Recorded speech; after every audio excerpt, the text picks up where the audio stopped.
Alors j'ai pris des documents à la Bibliothèque nationale à Paris, des témoignages des conquérants de l'époque, des conquérants français. D'abord, des extraits du bréviaire que l'on avait remis aux officiers et soldats qui s'en allaient en Afrique.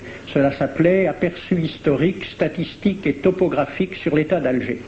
Voici quelques-uns de ces extraits.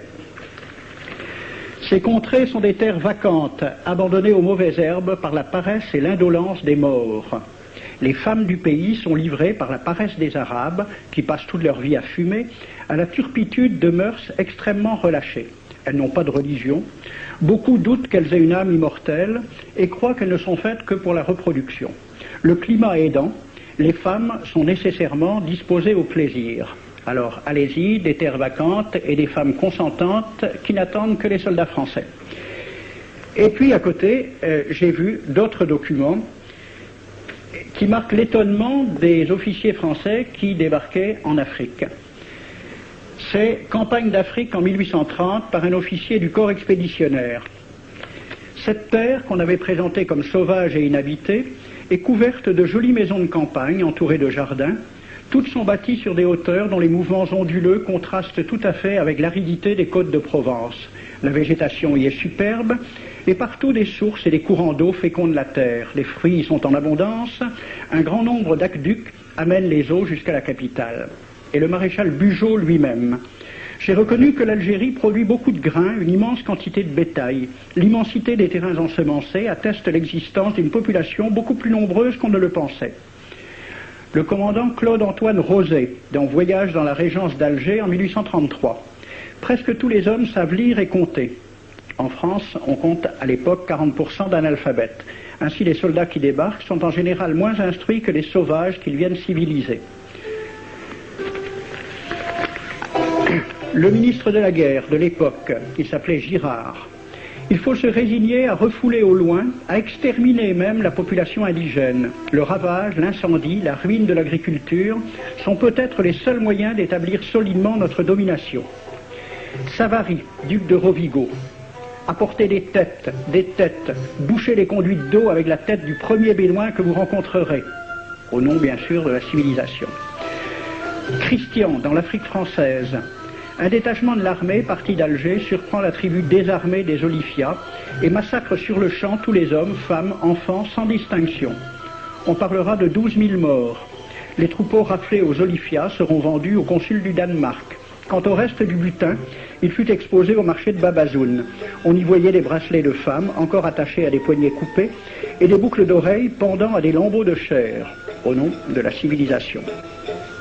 Le colonel François de Montagnac. Selon moi, toutes les populations qui n'acceptent pas nos conditions doivent être rasées. Tout doit être pris, saccagé, sans distinction d'âge et de sexe. L'herbe ne doit plus pousser là où l'armée française a mis le pied.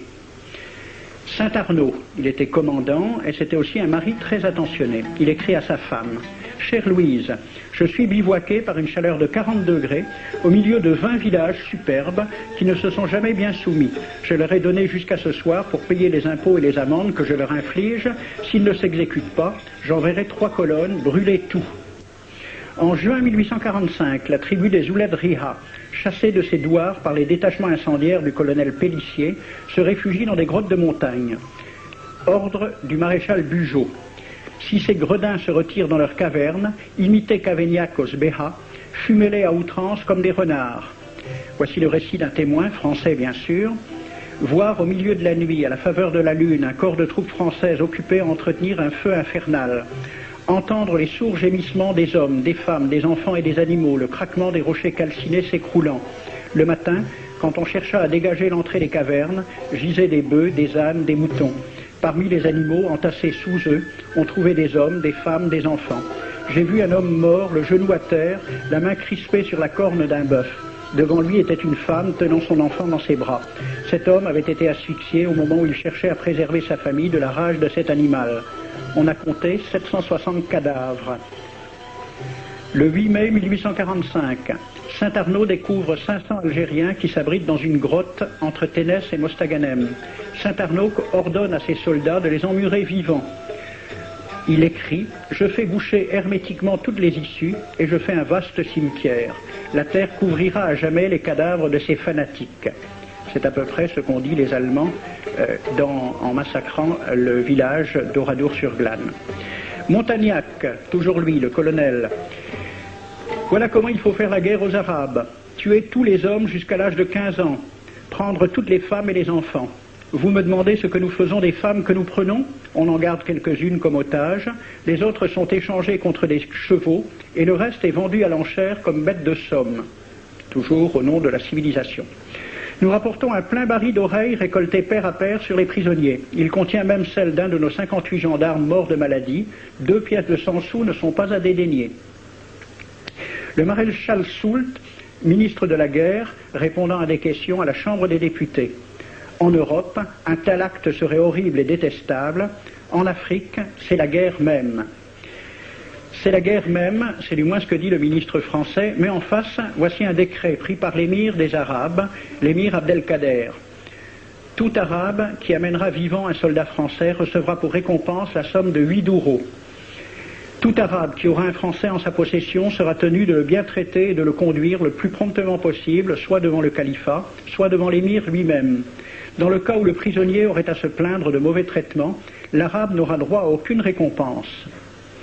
À la lecture de ce décret, question d'un soldat algérien, quelle récompense pour un prisonnier vivant? L'émir répond 8 douros. Et pour une tête coupée, l'émir répond 25 coups de bâton sur la plante des pieds. De quel côté était la civilisation? J'ai donc fait ce film avec les citations et des dessins et gravures qui étaient à la Bibliothèque nationale à Paris, et j'ai proposé le film à la Ligue de l'enseignement pour qu'il soit projeté dans les lycées et collèges de France et de Navarre. La Ligue de l'enseignement l'a refusé avec cette appréciation. Quoique très correctement réalisé et basé sur des documents indiscutables, ce film va à l'encontre de toutes les idées qui servent de base à l'enseignement de la pénétration française en Afrique du Nord, ce qui rend sa diffusion impossible. C'était reconnaître que l'enseignement n'avait pas pour but l'éducation, c'est-à-dire l'ouverture vers la réalité, mais l'endoctrinement au service d'une idée politique, ici le colonialisme.